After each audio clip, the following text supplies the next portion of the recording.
नमस्कार, मी Sonali Kulkarni. Vibes Media presents power प्लेयर्समध्ये तुम्हा सगळ्यांचं मनापासून स्वागत. आज आपण भेटणार आहोत होप IVF सेंटर आणि बागुल नर्सिंग होमच्या डॉक्टर दिनेश बागुल आणि योगिनी बागुल यांना. नमस्कार डॉक्टर योगिनी. नमस्कार. नमस्कार डॉक्टर दिनेश. नमस्कार.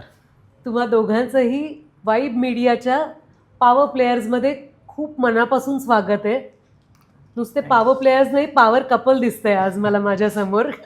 मला तुम्हाला दोघांना मिळून सगळ्यात पहिल्यांदा आधी एक मला हसू येईल असा प्रश्न विचारायचा आहे. येस. खूप ऐकलेलं आहे, पण IVFचा फुल फॉर्म काय आणि IVF म्हणजे नक्की काय? IVF मुळात IVF म्हणजे इन विट्रो फर्टिलायझेशन, म्हणजेच ज्याला आपण कृत्रिम गर्भधारणा म्हणतो किंवा सरळ साध्या भाषेत म्हणायला गेलं तर टेस्ट ट्यूब बेबी सेंटर. बरं. IVF इज लॉंग फॉर्म म्हटलं की आपण त्याला इन विट्रो फर्टिलायझेशन. बरं. तर आता नक्की आपण IVF म्हणजे काय, की आता भरपूर कपल्स आहेत, दाम्पत्य आहे की त्यांना प्रेग्नन्सी नॅचरली किंवा भरपूर काही उपचारांनी म्हणजे जे बेसिक फर्टिलिटी उपचारांनी राहत नाही, अशा कपलसाठी IVF हा एकदम वरदान किंवा टेस्ट ट्यूब बेबी म्हणजे एकदम सर्वात लास्ट होप आणि चांगला उपचार. बरोबर. येस.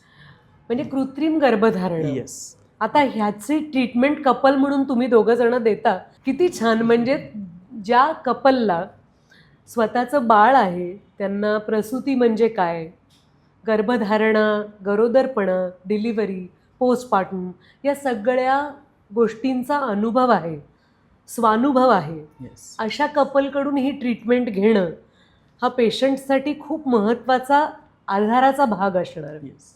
तर होप IVF सेंटर तुम्ही जेव्हा सुरू केलं तेव्हा त्यामागचा विचार काय होता आणि ते का सुरू करावं असं वाटलं? होप IVF सेंटर सुरू करताना आम्ही ॲक्च्युली गेल्या 15 वर्षापासून प्रसूती आणि स्त्रीरोग तज्ज्ञ यासंबंधी सेवा सर्व स्त्रियांना देतच आहोत. तर गेल्या 15 वर्षांच्या प्रवासात असं लक्षात आलं की खूप साऱ्या कपल्स जे वंध्यत्वाने पीडित आहेत, तर त्यांना योग्य वेळेवर उपचार मिळत नाही. त्यांचं निदान होईपर्यंत त्यांचं बरेचशी मानसिक शक्ती, शारीरिक चेंजेस झालेले असतात, फायनान्शियली ते वीक होत जातात. तर त्यामुळे आम्हाला ती एक गोष्ट वाटली की ह्या सर्व कपल्सला आपण योग्य वेळेत, योग्य दरात आणि ते राहतात त्याच परिसरात उपचार जर आपण त्यांना अवेलेबल करून दिले तर त्यांच्यासाठी ते नक्कीच फायद्याचं राहील. त्यामुळे होप IVF सुरू करताना आमची विजन हीच होती की जागतिक दर्जाची ट्रीटमेंट जी यापूर्वी नाशिकमध्ये खूप चांगल्या स्तरावर नव्हती अवेलेबल, तर ती त्यांना अवेलेबल करून द्यावी. त्यांना पुणे, मुंबई यासारख्या मोठ्या शहरांमध्ये या ट्रीटमेंटसाठी धाव घ्यावी लागू नये आणि त्यांना योग्य मार्गदर्शन मिळावं आणि लवकरात लवकर त्यांना मातृत्वाचा, पितृत्वाचा म्हणजेच पालकत्वाचा आनंद लवकरात लवकर देता यावा, यासाठीच आम्ही होप IVF सेंटर सुरू केलं आहे. किती छान. पण हे उत्तर ऐकताना असं वाटतंय डॉक्टर की IVFची गरज ही शहरांमध्येच असेल, पण तुम्ही बऱ्यापैकी गावागावांमध्ये जाऊन याचा प्रचार आणि याचं महत्त्व लोकांना पटवून देत आहे. अनेक अपत्य नसलेल्या जोडप्यांना तुम्ही मदत करताय. तर गावात या ट्रीटमेंटची गरज पडते का? येस, नक्कीच. आता आपण जे बघतोय की IVF असं वाटतं की फक्त मुंबई, पुणे, नागपूर किंवा नाशिकसारख्या ठिकाणी, पण नाशिकमध्ये जवळपास 60 ते 70% ग्रामीण भाग आहे. मी स्वतः ग्रामीण भागातून आलेलो आहे आणि आता जरी मी प्रॅक्टिस नाशिकमध्ये सुरू केली, पण मी मुळातच कळवण ह्या तालुका प्लेसचा आहे आणि मला तिथला ग्रामीण भाग, ट्रायबल भाग, मुळात तिथे भरपूर प्रमाणात आदिवासी स्त्रियासुद्धा आहेत. बरं. आणि बऱ्याच ठिकाणी असं होतं की त्यांना हे प्रेग्नन्सी किंवा वंध्यत्वाचे उपचार म्हणजे IVF हा प्रकार त्यांनी ऐकलेला सुद्धा नसतो.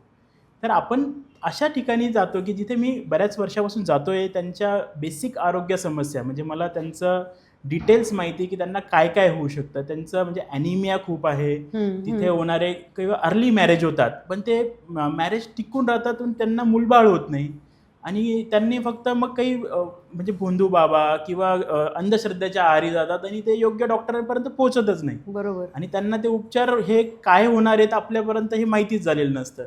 मग अशाच स्त्रियांसाठी किंवा अशा कपलसाठी आपण एकदम अफोर्डेबल म्हणजे परवडणाऱ्या दरात त्यांना समजेल अशा शब्दात की IVF म्हणजे काय करणार आहे किंवा सगळ्यांना IVFच लागेल असं नाही, बेसिक ट्रीटमेंटसुद्धा आपण म्हणतो की जी बेसिक कपलसाठी वंध्यत्वाची जी ट्रीटमेंट आहे, जिथं त्यांना लवकरात लवकर त्यांना एक त्यांचं स्वतःचं बाळ व्हावं, हे त्यांना कसं होईल, किती खर्चात होईल, हे सगळं आम्ही पटवून देतो.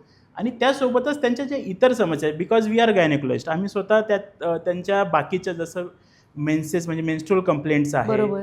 त्यांच्या ॲनिमिया रिलेटेड आहे, किंवा अर्ली मॅरेज किंवा लेट मॅरेजसुद्धा होतात. म्हणजे काही जणांमध्ये उशिरा होऊन पण त्यांना डॉक्टरपर्यंत कधी जायचं, म्हणजे जर तुम्ही 30-35मध्ये मॅरेज होत आहे आणि तुम्हाला अजून प्रेग्नन्सी होणार नाही किंवा होत नाही आहे, तर अशा वेळेस त्यांनी लवकरात लवकर स्पेशलिस्टकडे जाऊन आपलं समस्या मांडावी, हे आम्ही त्यांच्यापर्यंत पोहोचवतोय आणि पटवून देतोय. आणखी याचाच एक उपप्रश्न की वंध्यत्व हे पुरुषांमध्येच असतं की स्त्रियांमध्येही असू शकतं? नाही, वंध्यत्व हे कपल म्हणजे जेव्हा दोघंही, जेव्हा स्त्री आणि पुरुष, वंध्यत्वाची व्याख्या काय आहे की जेव्हा कपल, एक स्त्री आणि पुरुष लग्नाला 1 वर्ष झालेलं आहे आणि ते सोबत राहत आहे, तर त्यांना त्या नॅचरल प्रेग्नन्सी त्या कपलला झालेली नाही त्या वर्षभरात, अनप्रोटेक्टेड त्यांनी संबंध ठेवून सुद्धा, तर अशा कपल्सला आम्ही वंध्यत्व म्हणतो किंवा इनफर्टिलिटी म्हणतो. तर ह्या समस्या दोघांमध्ये पण असतं. म्हणजे साधारण वंध्यत्व 40% डिवाईड करतो. म्हणजे आम्ही जे बघतो की 40% स्त्रियांमध्ये प्रॉब्लेम आहे, 40% पुरुषांमध्ये. पुरुषांमध्ये तर आता कदाचित वाढलं आहे, टक्केवारी 50 ते 60% गेलं आहे. आणि 10 to 20% असे आहेत की ते बोथ आहेत, म्हणजे दोघांमध्ये पण समस्या असू शकतात. आणि काही ठिकाणी तर अनएक्सप्लेन आहे, म्हणजे काहीच कारण नाही आहे, दोघांना सगळं हेल्दी कपल्स आहे, बट स्टील त्यांना प्रेग्नन्सी राहिलेली नाही. बरं. तर वी कॅन डिवाईड की 40-40-20 अशा पद्धतीने आहे. आणि नक्कीच असं कोणीच नाही आहे की जे फक्त मुलींमध्येच प्रॉब्लेम आहे किंवा पुरुषामध्येच प्रॉब्लेम आहे. बोथ कॅन बी तुम्ही त्या जोडप्यालाच हे गृहीत गृहीत धरतो. यांना Yes. दोघांना मिळून वंध्यत्व मिळून आहे. वंध्यत्व. त्यामुळे त्या दोघांमधला संवादही सुकर होतो येस. की तुला प्रॉब्लेम आहे, मला प्रॉब्लेम आहे, हो, या हो. इगो इश्यू मध्येही ते नाही, जात नाही, नाही. दोषारोप टाळले जातात, फॅमिलीजचं मिसकन्सेप्शन होत नाही, अगदी बरोबर. सुनेमध्येच प्रॉब्लेम आहे असंही नाही. त्यामुळे योग्य दोघांच्या योग्य तपासण्यांद्वारे आपण निदान करू शकतो की कोणामध्ये आहे. बरोबर. मी एक गंमत सांगते. मी सुरुवातीला जेव्हा IVF बद्दल ऐकलं, कृत्रिम बीजारोपण किंवा कृत्रिम गर्भधारणा याबद्दल ऐकल्यावर मला एक ते असं टेस्ट ट्यूबमधलं बाळ दिसायचं. आणि मला असं वाटलं होतं की हे असं अख्खं बाळ एका स्त्रीच्या पोटात कसं जातं. आणि मग हळूहळू त्यातली त्यात संकल्पना कळत गेली की हे कशा पद्धतीने गर्भधारणा होत असते आणि कशा पद्धतीने वैद्यकशास्त्र त्याला मदत करतं. मी सुशिक्षित आहे, मी ग्रॅज्युएट आहे, तरीही मला असं वाटलं होतं कोणे एकेकाळी. आज IVF बद्दलचे असे काय गैरसमज डॉक्टर दिसतात आजूबाजूला? काही असं असतं की इतके बेसिक काही प्रश्न घेऊन माणसं येतात? बरोबर आहे. IVF म्हणजे काय हा बेसिक प्रश्न असतोच. तर त्याच्यामुळेच तर अज्ञानामुळे बरेच कपल्स योग्य ट्रीटमेंटपर्यंत पोहोचतच नाही. तर बेसिकली IVF म्हणजे कृत्रिम फलन. तर याद्वारे काय केलं जातं की स्त्रीला तिच्या बीजांडकोशात किंवा ओव्हरी, अंडाशयात चांगल्या क्वालिटीचे बीज निर्मिती व्हावी यासाठी काही इंजेक्शन्स दिले जातात. आणि तिचे इंजेक्शननी जेव्हा बीज तयार होतात तर परिपक्व झाल्यानंतर स्त्रीला छोटीशी भूल देऊन हे बीज शरीराबाहेर काढले जातात. त्याच वेळी तिच्या पार्टनरचे जे स्पर्म्स असतात ते स्पर्म्स आणि तिचं बीज यांचं प्रयोगशाळेत कृत्रिम फलन केलं जातं. आणि मग तो गर्भ 3 ते 5 दिवस हा खूप महत्त्वाचा शब्द आहे. कृत्रिम मिलन नव्हे, फलन. केलं जातं. आणि मग 3 ते 5 दिवस तो गर्भ योग्य वातावरणात प्रयोगशाळेत वाढवला जातो, त्याला एम्ब्रिओ असं म्हणतो. आणि मग योग्य वेळी तो तिच्या गर्भाशयात रोपण केला जातो. आणि या नंतरची पूर्ण प्रक्रिया ही नैसर्गिक असते. म्हणजे नॉर्मल नॅचरली प्रेग्नन्सी राहिल्यावर जसा तो गर्भ तिच्या गर्भात वाढणार तसाच हा IVF द्वारे सोडलेला गर्भ तिच्या गर्भाशयात वाढतो. म्हणजे वैद्यकशास्त्राचे आभार मानावे तेवढे थोडे आहेत. कारण मला असं वाटतं एक 50 वर्षापूर्वी किंवा जितके काही वर्ष Yes. तुम्हाला आकडेवारी माहिती असेल तेव्हा किती हतभागी कपल्स असतील जे या दुःखाला सामोरे गेले असतील की आपल्याला बाळ होत नाही. आणि किती दुर्दैवी वाटत असेल त्यांना. पण आज ते दुर्दैव मेडिकल सायन्सने पुसून टाकलेलं आहे. किती महत्त्वाची गोष्ट आहे ही. आजही काही कपल्स जेव्हा IVF ट्रीटमेंट घेण्यासाठी येतात तरीही बेसिक माहीत असून सुद्धा त्यांच्यात आणखी काही गैरसमज दिसतात. जसे की IVF ही खूपच खर्चिक प्रक्रिया आहे किंवा IVF खूप वेदनादायक असतं. हे मी खूप ऐकलंय की IVF मुळे स्त्रीला खूप इंजेक्शन्स घ्यावे लागतात आणि ते फारच त्रासदायक असतात. तर IVF घेणाऱ्या व्यक्तीबद्दल एक मनात फार दया दाटून येते. तर त्यात किती तथ्य आहे? कसं आहे, वेळेनुसार आधुनिक वैद्यकशास्त्र हे सुद्धा प्रगती करतच आहे. तर त्याच्यामुळे पूर्वी काही प्रोसिजर्स किचकट होत्या की ज्यात पेशंटला त्रास व्हायचा, पण योग्य निदान केलं तर सगळ्याच पेशंट्सला इंजेक्शनची किंवा जे वेदनादायक प्रक्रिया असते त्यातून सर्वांनाच नाही जावं लागत.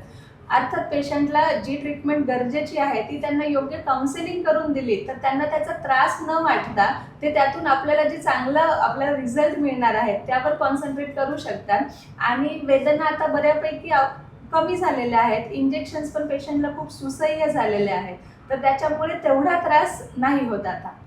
आणि त्या त्रासाकडे पाहण्यापेक्षा म्हणजे कुठलं सलाईनची जरी सुई टोचली तरी त्रास होतोच, पण त्या पलीकडे जेव्हा म्हणजे मला असं वाटलं होतं, मला जेव्हा बाळ झालं, माझी नॉर्मल डिलिव्हरी झाली आणि असं वाटलं होतं की कुठून हे दुःख आपण ओढवून घेतलं आयुष्यात, कधी हे बाळ जन्माला येणार.